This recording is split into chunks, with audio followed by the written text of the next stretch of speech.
Hello बच्चों, let's read the question. The question says, list all the different social groups which joined the non-cooperation movement of 1921.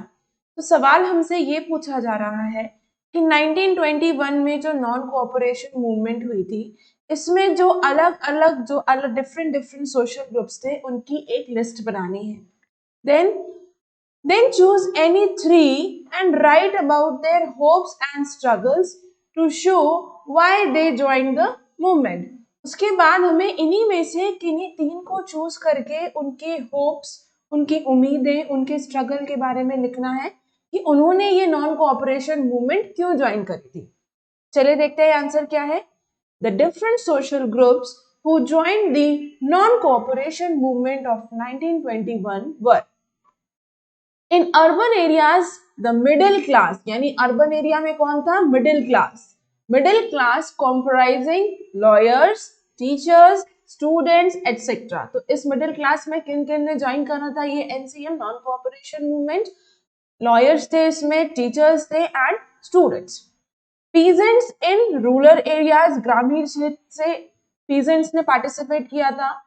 Tribals in forest areas and plantation workers of tea gardens, इन सब ने NCM में participate किया था.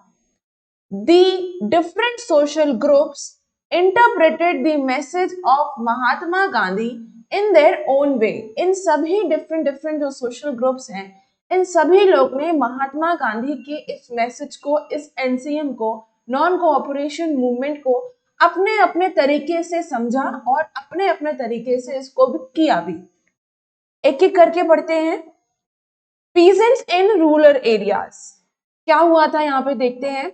There movement was against taluqdars and landlords. इनकी movement, peasants की जो ये एनसीएम की मूवमेंट थी, किसके खिलाफ करी? तालुकदार के खिलाफ और लैंडलॉर्ड्स के खिलाफ. क्यों? Who demanded high rent and a variety of taxes from peasants. क्योंकि इन पीजेंट्स को, इन तालुकदार और लैंडलॉर्ड्स को हाई रेंट और कई तरह के टैक्सेस देने पड़ते थे. Peasants had to do begar, peasants को बेगार करना पड़ता था, and work at landlords farm without any payment. और उनके जो मालिक हैं, लैंडलॉर्ड्स हैं, उनके जमीनों पर, उनके खेतों पर काम भी करना पड़ता था जिसका उन्हें कोई पैसा नहीं दिया जाता था. The peasant movement demanded reduction of revenue rent, the abolition of begar and social boycott of oppressive landlords. तो peasant की ये जो movement थी एनसीएम की, इसमें उन्होंने डिमांड रखी कि जो रेवेन्यू हम देते हैं, रेवेन्यू रेंट देते हैं, उसको कम करिए, उसमें रिडक्शन करिए. दूसरा उन्होंने मांग रखी कि बेगार को खत्म कर दीजिए, अबॉलिश कर दीजिए. और तीसरी मांग रखी कि ये जो ऑपरेसिव लैंडलॉर्ड्स हैं, इनको सोशली आप बायकॉट कर दीजिए. ये तीन डिमांड्स पीजेंट्स की थी. Then tribals in the forest areas, अब इनकी क्या डिमांड थी? Tribals interpreted the message of Mahatma Gandhi and the idea of swaraj in yet another way. तो इन ट्राइबल्स ने भी, ये जो जंगलों में रहते हैं, इन लोग ने भी महात्मा गांधी के इस आइडिया को, इस स्वराज के आइडिया को और एनसीएम को अलग तरीके से समझा. The colonial government prevented tribals from entering the forest to graze cattle और टू कलेक्ट फ्यूल, वुड और एंड फ्रूट्स. क्या हुआ था कि कॉलोनियल गवर्नमेंट ने इन ट्राइबल्स को जंगलों में घुसने के लिए, जानवरों को चराने के लिए और फायरवुड, लकड़ियां, फ्रूट्स, वेजिटेबल्स, इन सबको इकट्ठा करने के लिए मना किया था. मतलब वो जंगल में घुसकर ये सारा काम नहीं कर सकते थे. एक तो जंगल में ही जाने से मना किया था. नॉट ओनली देयर लिवलीहुड्स अफेक्टेड, अब इससे ना ही सिर्फ उनकी जिंदगी पे फर्क पड़ा, but they also felt that, उनको ये भी महसूस हुआ कि their traditional rights have been denied. कि उनके जो ट्रेडिशनल राइट्स हैं, पुराने जमाने से जो उनके राइट्स चले आए हैं, जो उनके पूर्वज भी करते चले आए हैं, उनके वो राइट्स, उनके वो अधिकार उनसे ले लिए जा रहे हैं, खत्म कर रहे हैं. दिस एनरेज देम, इस चीज से उनके अंदर गुस्सा भर जाता है एंड दे रिवोल्टेड, और फिर वो इसलिए एनसीएम में पार्टिसिपेट करते हैं। नेक्स्ट है वर्कर्स इन दी प्लांटेशंस। ये जो टी गार्डन्स में प्लांटेशन वर्कर्स थे, इन्होंने क्या किया था चाय के बागान में? They too had their own understanding of Mahatma Gandhi and the notion of Swaraj.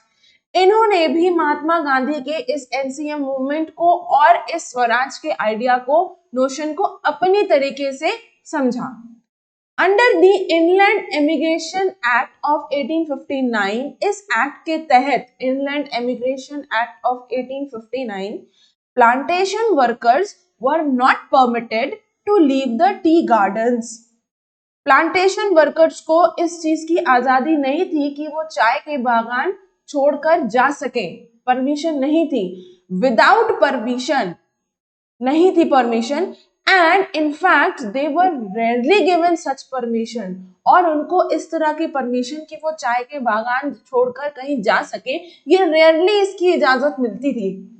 When they heard of the non cooperation movement, जब इन ये जो प्लांटर्स हैं, वर्कर्स हैं प्लांटेशन, ये चाय के बागान में जो वर्कर्स हैं, जब इन्होंने नॉन कोऑपरेशन मूवमेंट के बारे में सुना, thousand of workers डिफाइड the authorities, हजारों वर्कर्स ने कॉलोनियल गवर्नमेंट के रूल्स को, अथॉरिटीज को मानने से मना कर दिया। लेफ्ट द टी गार्डन्स, चाय के बागान छोड़ दिए, एंड हेडेड होम्स, और अपने घरों की तरफ चल पड़े। दे बिलीव दैट, उनका ये यकीन आ गया था, वो मानने लगे थे क्या, that Gandhi Raj was coming, कि गांधी राज आने वाला है, and everyone would be given land in their own village, और सभी लोगों को, उनको अपने अपने गांव में उनको अपनी अपनी जमीन मिल जाएगी।